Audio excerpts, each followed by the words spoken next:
LM Généalogie vous raconte Henri Lamy, la délinquance juvénile, épisode 4. La délinquance juvénile en France. En 1912, un rapport sur l'administration de la justice criminelle en France pendant l'année 1910 fait état d'un chiffre important de la criminalité juvénile. 36% des criminels traduits devant le jury sont des mineurs. Dans ce rapport, les 36% comptent les jeunes gens jusqu'à 29 ans. La majorité se trouvant être de 21 ans à cette époque, les chiffres sont plutôt de l'ordre d'un peu plus de 15%. Dans ce rapport, on constate que la part des criminels illettrés mineurs et majeurs confondus n'est pas la plus importante. Ils sont un peu moins de 10%, alors que ceux qui ont eu une instruction de base, qui savent lire et écrire, sont à près de 78%. Le reste ayant une instruction plus développée. 84% sont des hommes. Il n'en reste pas moins que la délinquance juvénile se déploie tant sur les biens que sur les personnes. Sur 523 mineurs traduits en justice, 286 étaient jugés pour des crimes contre les propriétés, dont 173 pour vol et 237 contre des personnes, dont 102 pour meurtre ou assassinat. Depuis déjà plusieurs années, le gouvernement constate la montée de la délinquance juvénile, notamment chez les moins de 16 ans. Les chiffres pour les moins de 16 ans sont subjectifs, car les parquets ne donnent les informations que si les renseignements sont mauvais ou les faits trop graves. Il semblerait que les mineurs jugés en correctionnel ne soient pas comptabilisés. Seules les cours d'assises sont mises en avant. De fait, les chiffres sont biaisés. Les accusés de moins de 16 ans sont bien plus nombreux. On ne peut que constater avec inquiétude que malgré tout, dans un rapport daté de 1909, près du quart des crimes commis en France étaient perpétrés par des mineurs. Le rapport met en évidence une augmentation de 20% des crimes de mineurs passés en justice en 1905 et 1909. Le vol reste majoritaire, suivi des incendiaires, puis des crimes violents. Ce qui inquiète le plus, c'est la hausse constante des crimes commis par les moins de 16 ans comparés aux 16-18 ans. De plus, les coups et blessures ainsi que les délits contre les mœurs ont fortement augmenté pour les plus jeunes. Après un tel constat vient l'explication. Les législateurs et les jurisconsultes sont unanimes. La paresse et le vagabondage sont les germes qui conduisent à la criminalité autant en ville qu'en campagne, autant chez les jeunes que chez les adultes. L'oisiveté conduit de facto au vagabondage, à la mendicité, au vol, à la prostitution. C'est le chemin parcouru par l'enfant avant de devenir un adulte criminel. Mais alors, quelles sont les causes de l'oisiveté et du vagabondage de l'enfant ? Les parents sont évidemment montrés du doigt. Il en va de leur entière responsabilité. Défaut d'éducation morale et défaut de surveillance. André Honorat, député avant de devenir ministre de l'Éducation nationale, considère que les parents qui refusent ou négligent d'envoyer leurs enfants à l'école sont responsables et devraient être davantage sanctionnés. Il considère aussi que les cours dans les écoles terminent trop tôt, incitant les enfants au vagabondage. Il va même jusqu'à attaquer les instituteurs, considérant que, au-delà de l'instruction apportée, le devoir d'un maître d'école est aussi d'éduquer et d'inculquer des valeurs morales. Il dira « N'est-ce pas ce défaut d'éducation qui explique qu'on trouve dans les générations nouvelles tant de jeunes gens qui n'ont plus de frein moral, ne respectent aucune autorité et n'ont en vue que la satisfaction immédiate de leurs désirs et de leurs caprices ?» De plus, il dénonce la suppression de l'apprentissage professionnel. Mais alors, que faire pour remédier à la délinquance juvénile ? Le député Honorat propose plus d'ouverture d'écoles. Donner une large place dans l'enseignement à l'éducation morale. Multiplier les cours professionnels. Modifier les lois relatives au travail des enfants dans l'industrie afin de favoriser l'apprentissage. Punir sévèrement les parents qui ne mettent pas leurs enfants à l'école. Les parents indignes doivent être déchus de leurs droits parentaux. Créer des écoles de réforme pour les enfants vicieux dans leur intérêt propre et pour éviter la contamination des autres, dira-t-il. Mettre plus de police sur les voies afin d'empêcher la formation de groupes d'enfants en bande et ainsi les empêcher d'agir. Encourager la fondation d'œuvres privées agissant dans ce sens. Surveiller et arrêter des enfants oisifs qui déambulent sans but avouable. Conduire les enfants arrêtés devant l'autorité publique à qui il appartiendra de les remettre à leur famille ou de prendre des mesures provisoires les concernant ou de procéder contre leurs parents. Le député Honorat pense, si besoin, à créer une juridiction spécialement pour les enfants. Peut-on alors apporter des explications à cette délinquance juvénile dans les 3 affaires qui nous occupent? Dans la première affaire, le père de Marcel Prime, la mère de Eugène Juguet, la grand-mère de Henri et le père de Fernand de Guille doivent s'acquitter des frais engendrés par le tribunal. C'est une moindre peine pour la famille. Sur les 4 jeunes, 2 ont toujours leurs 2 parents. Un n'a plus de père et Henri plus de mère. Eugène Juguet est le dernier d'une fratrie de 3 enfants. Son père meurt à 41 ans alors qu'il n'a que 9 ans. La mère vit dans une précarité certaine. Le fils aîné, Pierre, qui a 4 ans de plus que son frère Eugène, est pris à voler un lièvre en 1909. Il expliquera que la faim l'avait poussé à commettre cet acte répréhensible. Il s'en sortira avec 8 jours de prison avec sursis. La fille est mariée depuis 1 an et Eugène croupit dans la colonie pénitentiaire de Belle-Île.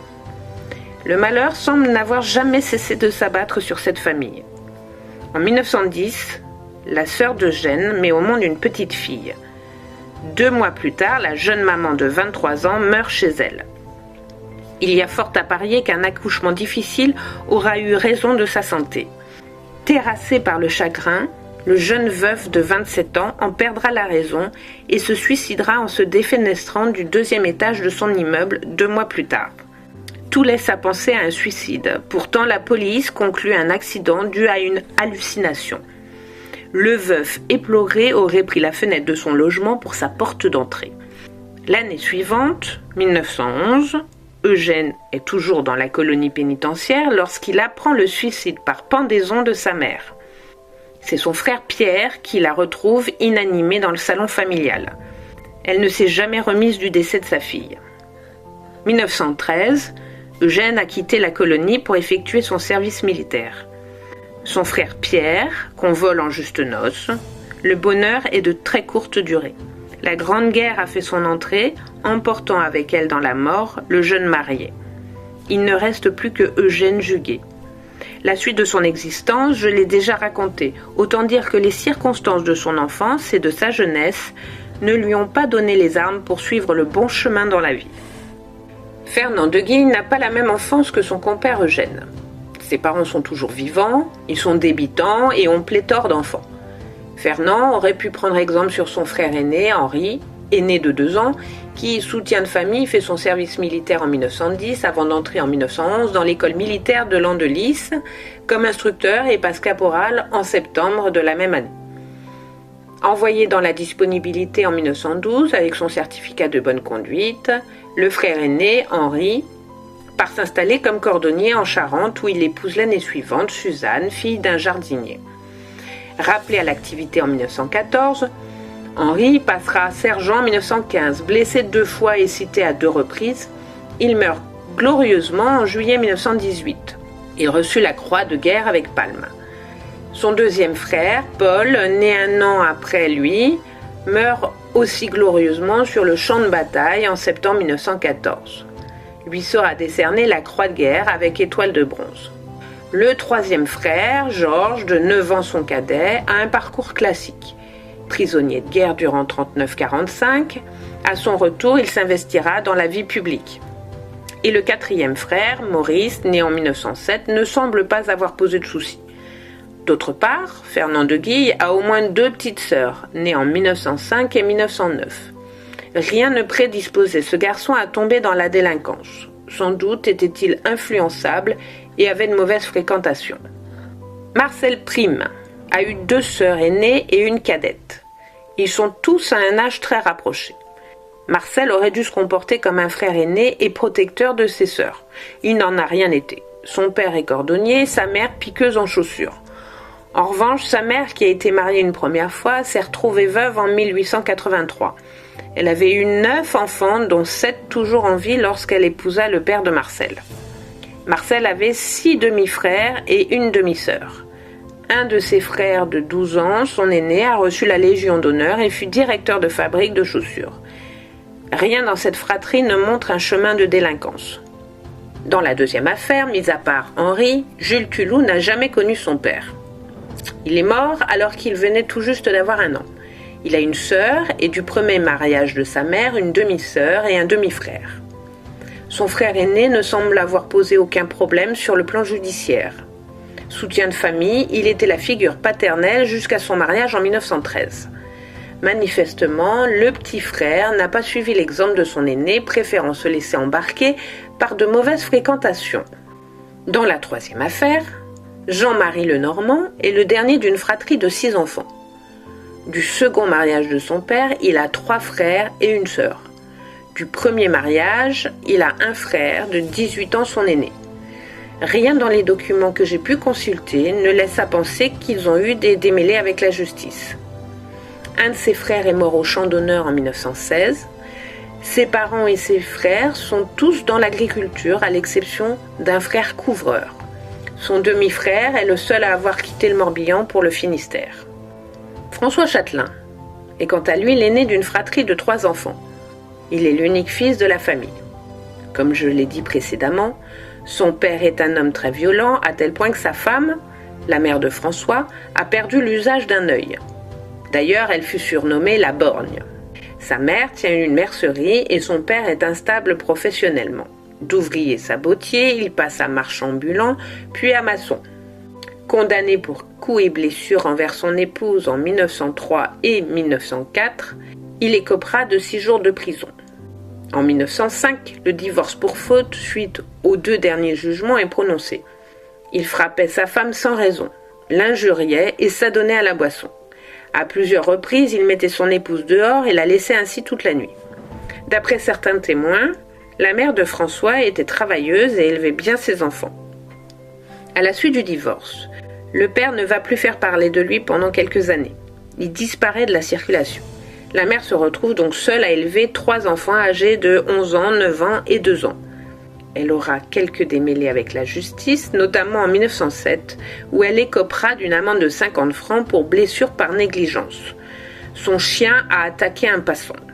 Elle quitte la Loire-Atlantique avec ses enfants pour s'installer du côté d'Angers et se met en ménage avec le mari de sa sœur, dont il est divorcé depuis quelques années.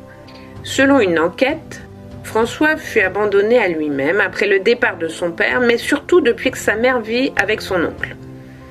Elle lui refuse l'entrée de sa maison. Il doit donc subvenir à ses besoins par des voies irrégulières. Vers 1911, sa mère, qui retourne vivre à Nort-sur-Erdre, est toujours restée en contact avec son fils, qui est depuis peu en colonie pénitentiaire. Elle n'a pas une bonne réputation. Elle aurait des mœurs légères, mais malgré tout protégerait sa plus jeune fille de ses comportements douteux. Son père retourna vivre en concubinage avec sa mère vers la fin de l'année 1913. Ils se marieront de nouveau en 1917. Des rumeurs circuleraient comme quoi elle se prostituerait auprès des soldats en garnison durant la guerre. François n'a guère eu une image exemplaire de la part de ses parents. Livré très tôt à lui-même, il ne pouvait que faire de mauvaises rencontres. Je ne reviens pas sur Henri Lamy et son environnement familial. Tout a été détaillé dans le premier épisode. Je constate que tous ces jeunes gens ne sont pas des illettrés. Ils ont tous reçu une instruction de base. La sociologie explique-t-elle tout? Y a-t-il une part qui nous échappe, qui nous dépasse? Le libre arbitre, le destin, le vice est-il inné? On peut se poser la question et se faire son opinion. J'ai regardé un peu plus loin dans la généalogie de Henri Lamy et de François Chatelain si l'on trouvait des ancêtres délinquants qui pourraient laisser penser à une éventuelle empreinte génétique.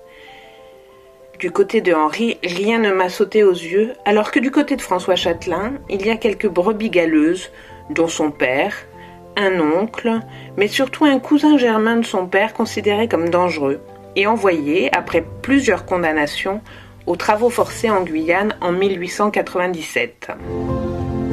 C'était LM Généalogie vous raconte par Stérène Mathieu.